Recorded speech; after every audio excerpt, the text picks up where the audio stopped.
Olá, como vai? Meu nome é Willis, sou responsável técnico da clínica, sou psicoterapeuta, tenho pós-graduação em psicologia clínica e tenho estudado a situação e o problema da dependência química há vários anos. Tenho 20 anos de experiência, trabalho em clínicas durante todo esse tempo e também já tive problemas com a dependência química. E estou, graças a Deus, há 31 anos limpo, mas sabendo que o dia mais importante é o dia de hoje, é só por hoje. E eu vim trazer aqui um tema muito importante sobre a dependência química. É um tema que falamos incessantemente com os nossos pacientes na clínica e eu quero que você conheça profundamente esse assunto, para que a gente possa quebrar mitos e preconceitos e barreiras, porque às vezes a gente pensa, muitas pessoas pensam que o dependente químico é aquele mau caráter, é aquela pessoa que não tem vergonha na cara, e todos esses pejorativos, mas que não é nada disso. Por trás existe toda uma vida de doença, uma vida de sofrimento, e que é muito difícil de parar. Então você vai entender um pouco mais sobre esse universo através desse vídeo, através dessa aula, desse documentário que eu preparei para você. Então vamos lá? Olá, pessoal! Eu sei que você já conhece minha voz em várias situações engraçadas e divertidas, mas agora o assunto é sério. Muito sério. Você já se perguntou, por que não consegue parar de se drogar? Por que mesmo perdendo casamento, emprego, curso, casa, dinheiro e, em alguns casos, até morando na rua, ainda continua consumindo drogas? A questão é muito mais complexa e difícil de entender do que podemos imaginar. E é por isso que você precisa entrar agora e conhecer este vasto universo chamado dependência química. A dependência é um transtorno crônico do cérebro. O cérebro das pessoas dependentes tem sido modificados pelas drogas de tal maneira que a abstinência da droga causa um sinal no cérebro que é equivalente ao sinal quando como se ela estivesse faminta. Vamos entender. Mesmo diante de problemas físicos, mentais, sociais, não deixa a droga. Ele não abandona, não consegue. Usa a droga por compulsão, cada vez mais, pensa a todo momento na droga, ele abandona todas as atividades profissionais e sociais, ele começa a trabalhar, daqui a pouco interrompe, ele começa um curso, daqui a pouco ele para. É assim, nega que tenha o problema, que esse é o maior obstáculo do tratamento, ele nega que tenha esse problema, se droga para viver e vive para se drogar. E mesmo assim não entende, não quer o tratamento, não aceita, se está internado, quer ir embora. Muitas vezes a família não aguenta a pressão e leva, e ele volta a usar, porque ele vai voltar a usar, porque ele não adquiriu ainda as ferramentas necessárias para isso, perde totalmente o controle da sua vida. Então é mais ou menos isso, mas vamos ver um pouquinho mais. A dependência química apresenta inúmeros processos que levam o indivíduo à dependência, mas vamos nos apegar apenas a 4 elementos. Esses 4 elementos têm muita expressão no problema da dependência química. Entendendo este complexo sistema, veremos com clareza a necessidade do tratamento e da internação do paciente dependente químico. A dependência química é algo complexo, muito complexo. E é por isso que nós vamos aqui agora estar entrando nesse universo. Por que complexo? O que é o contrário disso? O contrário de complexo é simples. Então vamos entender o que é complexo. Complexo é algo difícil. Imagine na prática, um motor de um carro. É algo complexo. Agora, uma folha de papel é algo simples. A dependência química é algo complexo.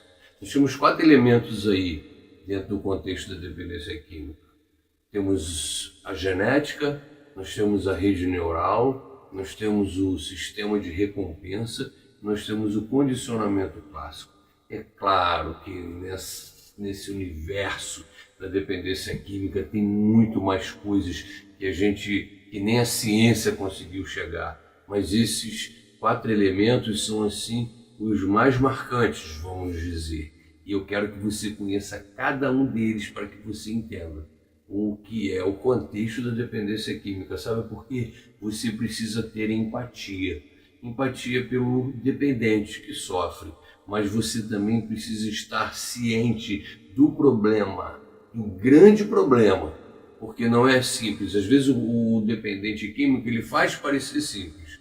Eu estou internado, ele se interna, com 1 mês ele já quer ir embora, ele já acha que já está tudo bem. E você, por não conhecer, acredita nele. Mas infelizmente não é assim.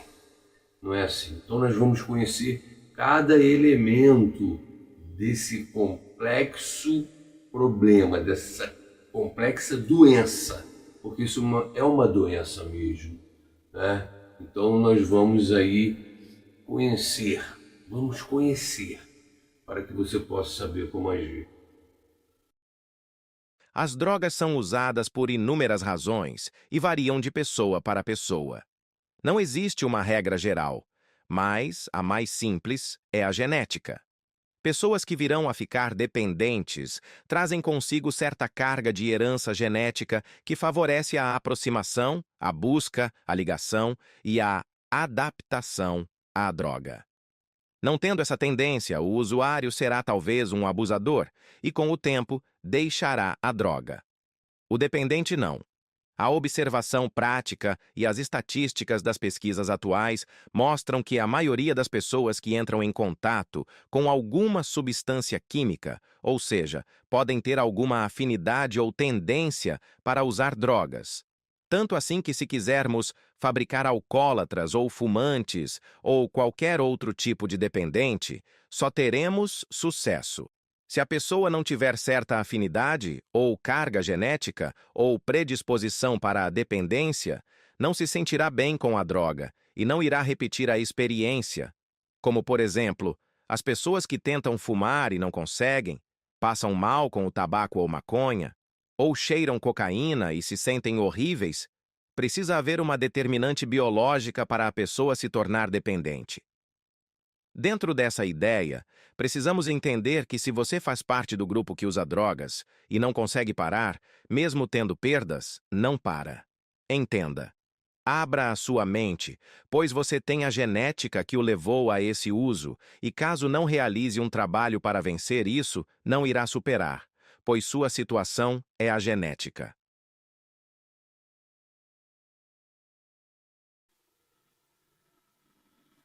Veja só que situação, né?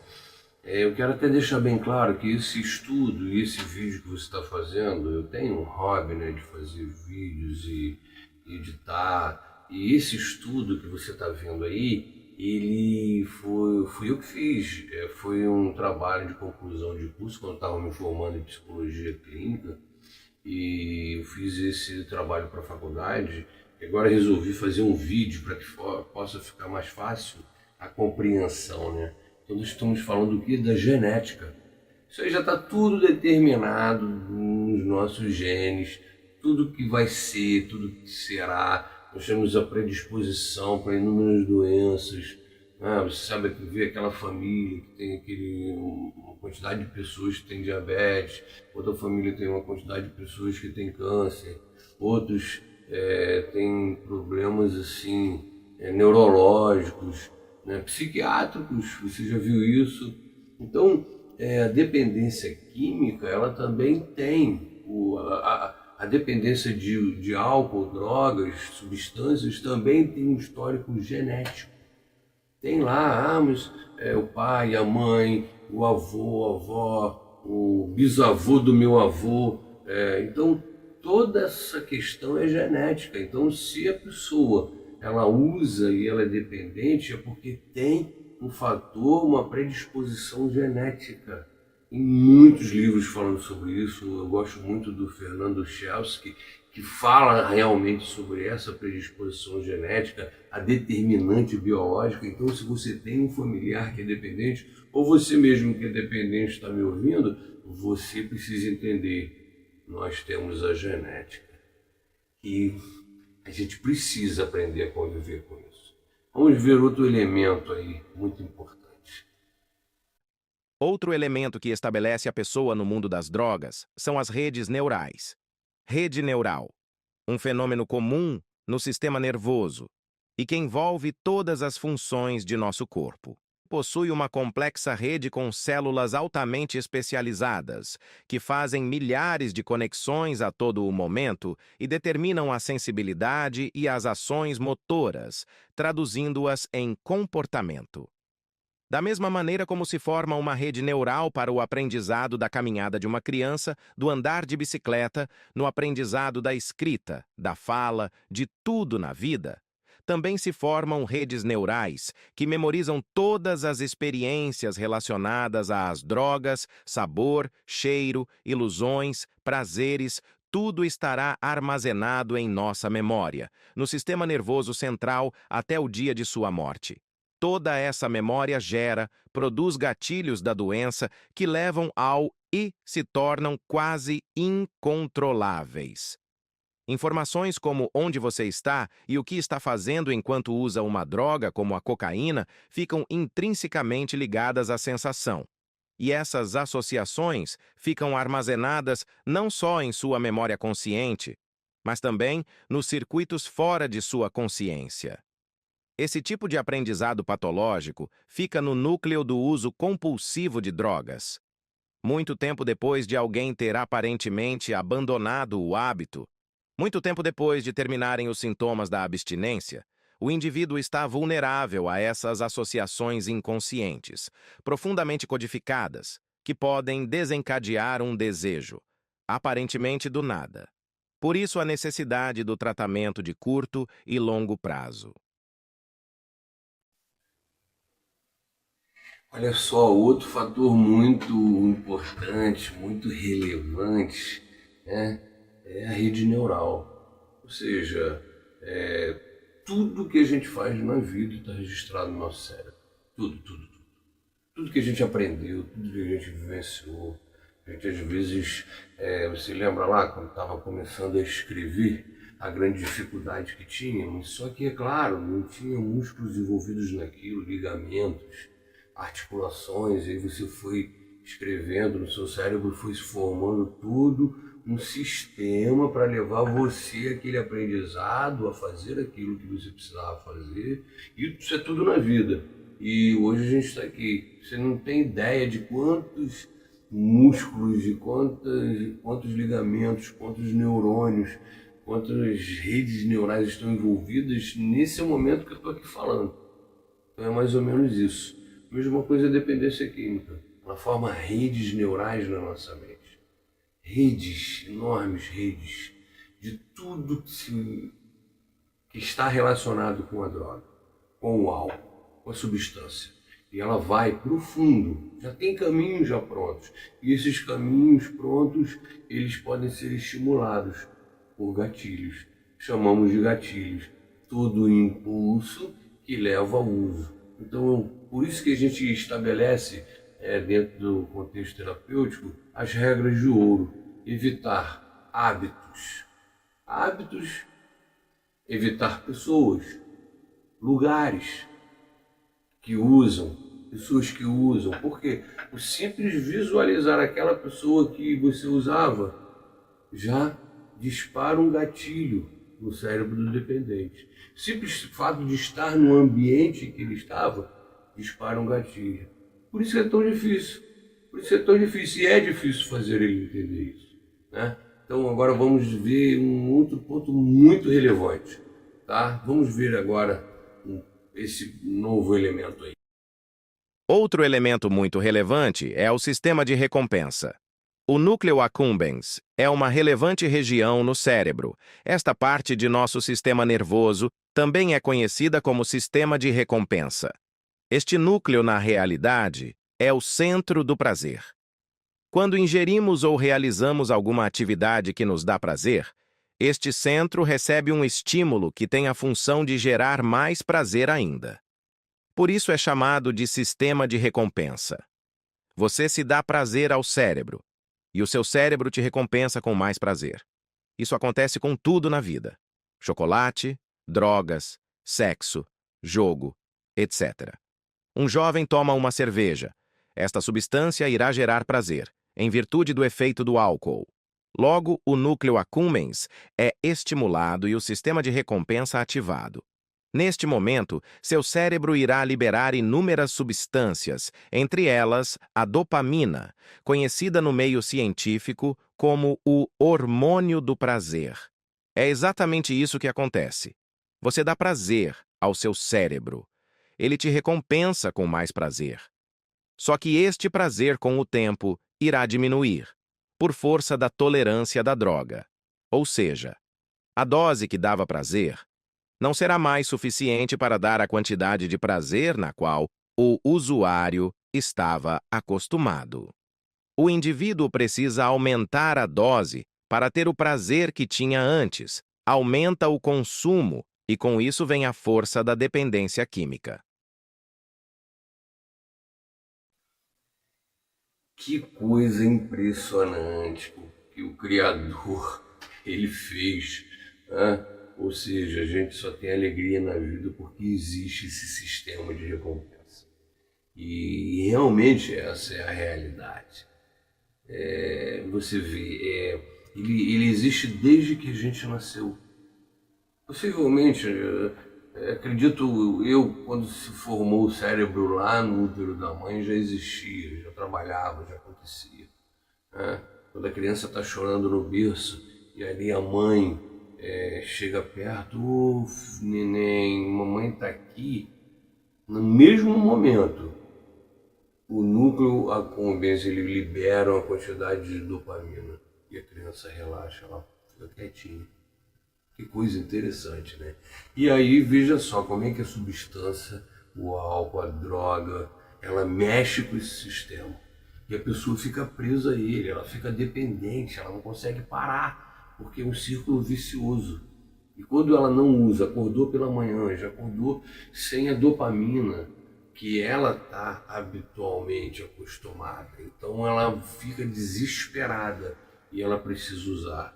E conforme é a droga, a substância que ativa muito mais, como o crack, por exemplo, que libera muito mais dopamina, 10, 30, até 100 vezes mais do que muitas atividades que geram essa dopamina, né? E levam ao ponto da semelhança com o orgasmo. Imagine só como essa pessoa não está presa a isso. E por isso que às vezes ela está internada, ela não consegue, ela fica desesperada para sair, porque não tem mais, não tem essa alegria. Então são situações bem complexas, bem difíceis. E você vê como é isso até voltar ao normal, até ser superado, leva tempo, leva tempo. Vamos ver aí um outro elemento também. E o último elemento é o condicionamento clássico. Quando o tema condicionamento é abordado, não poderíamos deixar de mencionar o criador da teoria do condicionamento clássico, o fisiólogo Ivan Pavlov. O experimento de Ivan Pavlov e seus cachorros é um dos mais conhecidos e notáveis da história da psicologia. Graças a esta pequena descoberta, começou-se a construir uma teoria psicológica da aprendizagem. Todas as vezes que o cientista dava comida para os cachorros, existia um verdadeiro ritual. Ele mexia nas panelas de comida e os cachorros pressentiam que iam comer com um barulho de tudo aquilo. Ficavam agitados, lambendo os lábios, pulando, rodando, e o Dr. Ivan começou a ver que existia alguma ligação, algum condicionamento naquela atitude. Para provar sua teoria, simplesmente, ele colocou um sino perto de onde dava comida para os cães e começou a usar aquele sino, mas os cães não associaram aquele som à comida. Ao passar do tempo, os cães começaram a associar o som do sino à comida. Toda vez que o Dr. Ivan batia o sino a qualquer hora do dia, os cães achavam que iam comer. Essa foi a base da teoria do condicionamento clássico. Poderíamos perguntar o que esta teoria tem de relevante em relação à dependência de álcool ou drogas. Tudo, porque o uso de substâncias estará condicionado a tudo na vida do dependente químico. O dependente vive para se drogar e se droga para viver. Imagine uma pessoa que se droga ao longo de 10 ou 20 anos. Ele ouve música para se drogar e, ao longo desses anos, condiciona o uso à música. Toda vez que ouvir aquele estilo de música, logo vem um estímulo muito forte para usar. Esse condicionamento pode estar associado a lugares, pessoas, hábitos, música, filmes, cheiro, datas especiais de Ano Novo, Natal, aniversário, Carnaval e atividades das mais diversas. Toda vez que houver um estímulo desses, a fissura irá se mostrar, pois são os gatilhos da dependência.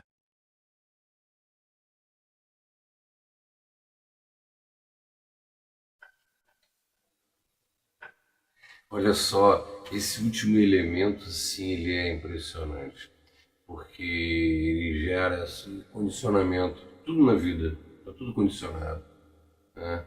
E nós nos envolvemos nisso tudo aí, o dependente químico, usuário de substâncias, álcool, drogas, ele se envolve nesse círculo vicioso. E para sair disso aí, muitas vezes, porque existe a internação? Porque para sair desse círculo vicioso. Só que não é só isso, tem a internação, tem quebra desse círculo vicioso, leva 3 meses para desintoxicação, depois leva mais 3 meses para o processo de adaptação a esse sistema que agora está sem a droga no sangue. Olha só como é que a coisa é bem complexa. E a recuperação e o tratamento é para a vida toda. É para a vida toda. Então a gente realmente a gente viu aí 4 elementos assim relevantes nessa história, né? Isso envolve neurociência, é algo muito mais profundo do que a gente pode assim imaginar. E agora a gente vai ver assim um pouco mais além. Eu quero que você preste atenção nessa conclusão, para que a gente chegue a um termo comum e de entendimento em relação à dependência química.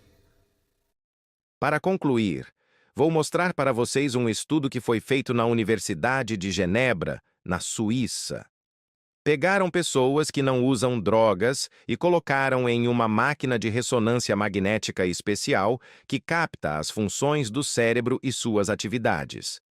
Pediram para que elas exercessem inúmeras atividades como cantar, falar, gritar, ler, escrever, e enquanto isso a máquina captava as funções do cérebro, a corrente sanguínea, as sinapses, tudo o que o sistema nervoso estava fazendo.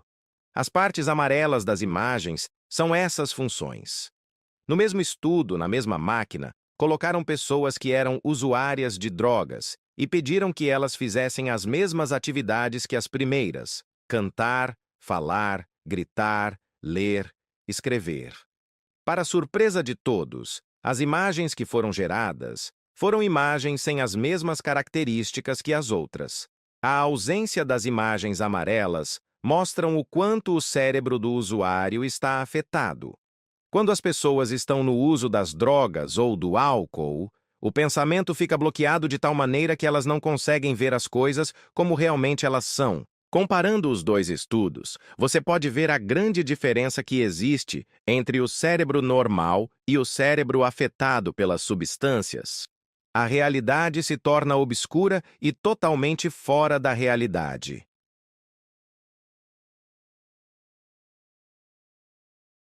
Mas você não precisa se desesperar. A boa notícia é que, com o passar do tempo, o cérebro começa a voltar às suas funções cognitivas normais.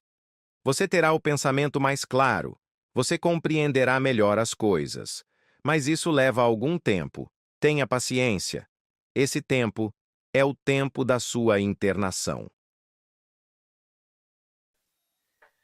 Então fica aí nosso recado para você, fica aí toda essa aula isso aí que eu estou passando para você, primeiramente é passado para todos os meus pacientes. Eles estão lá na clínica, eles estão vendo, e a gente estuda incessantemente.